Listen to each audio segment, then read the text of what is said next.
Hello everyone, and welcome to our YouTube channel. Today we're going to explore the fascinating topic of controlling our emotions using the wisdom of Buddhist and Zen stories.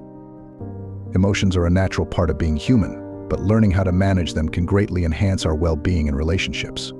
So let's delve into some timeless tales that offer valuable insights on mastering our emotions. Before we jump into our stories, let's take a moment to understand what emotions are. Emotions are complex psychological states that arise in response to our experiences, thoughts, and interactions with the world around us. They can range from joy and love to anger and sadness, and they often influence our behavior and decision-making. Emotion regulation is the ability to manage and respond to emotions in a healthy and constructive manner. It involves recognizing, understanding, and effectively modulating one's emotional responses. Cultivating this skill can lead to improved mental well-being, better relationships, and enhanced overall quality of life. Buddhism and Zen philosophy have long emphasized the importance of understanding and mastering our emotions. Through their stories and teachings, we can gain valuable insights into how to navigate the complex landscape of human emotions with grace and wisdom.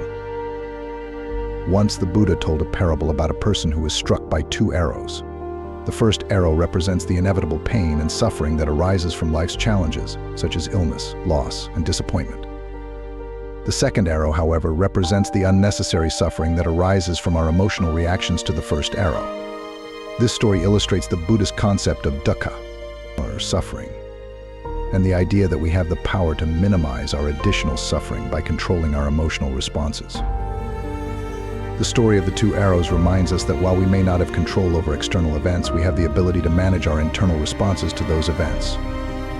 By cultivating mindfulness and self-awareness, we can learn to accept life's inevitable challenges without adding unnecessary layers of suffering through our emotional reactions.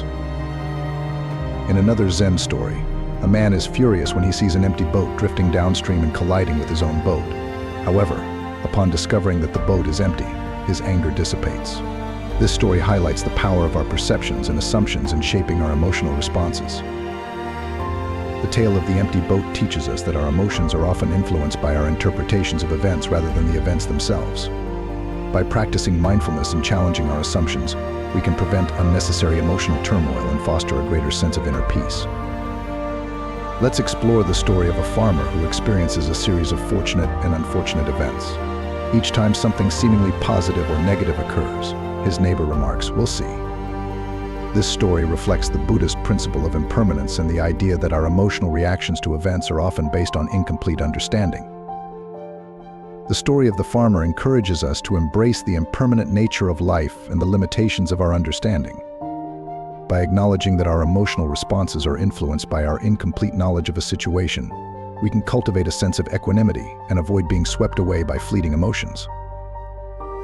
Now that we've explored these insightful stories, let's discuss some practical tips inspired by Buddhist and Zen wisdom that can help us regulate our emotions in everyday life.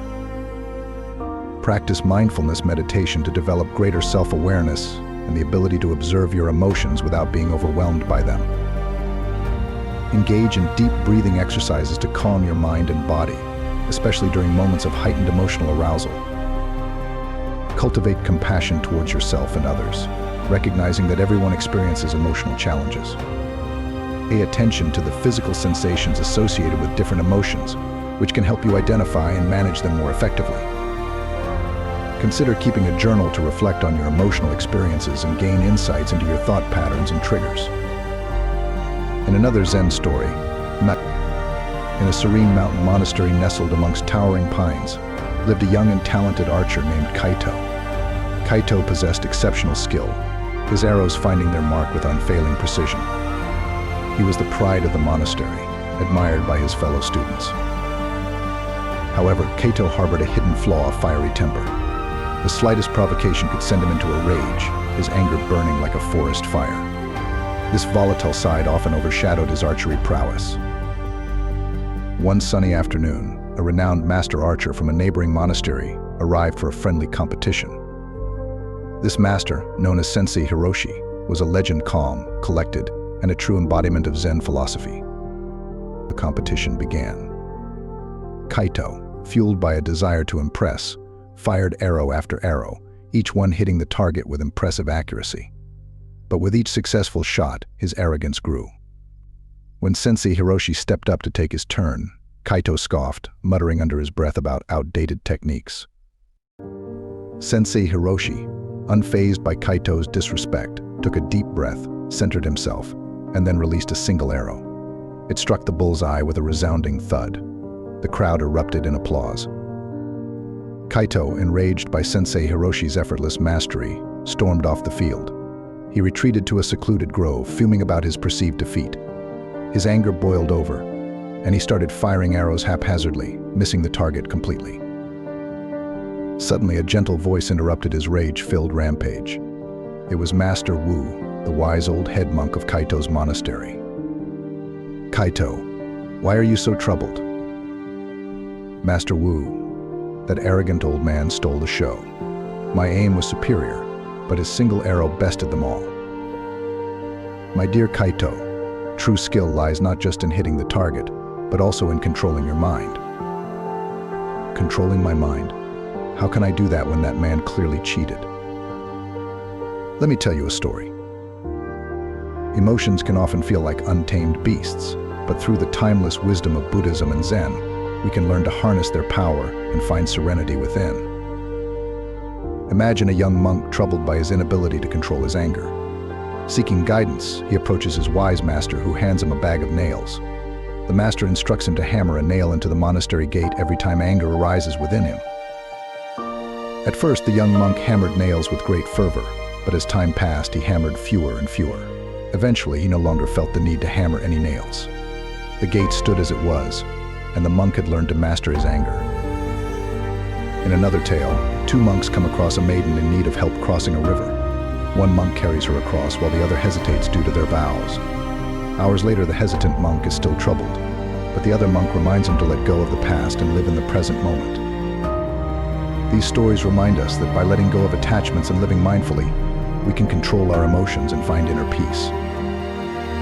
Let me tell you another story. Imagine a flickering lamp flame, fragile and easily swayed. That flame represents your emotions, Kaito. Now imagine a strong wind. That wind represents external events and the words of others. When the wind blows, the flame dances erratically, just like your emotions react to external stimuli. But Master, shouldn't the flame remain strong and unyielding? Not necessarily. A truly skilled archer understands that a strong wind requires adjusting their aim. Similarly, a wise person learns to adjust their emotional response to life's challenges. So I should just let people insult me?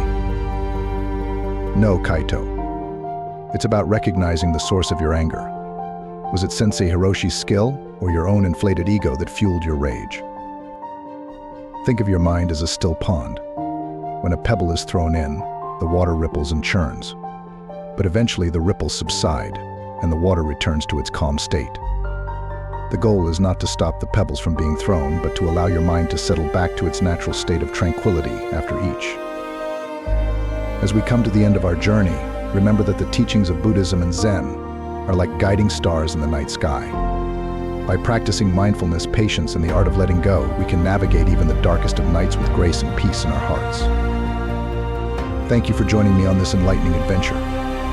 If you found this video helpful, don't forget to spread the love by liking, sharing, and subscribing. Until next time, may your days be as serene as a Zen garden in springtime.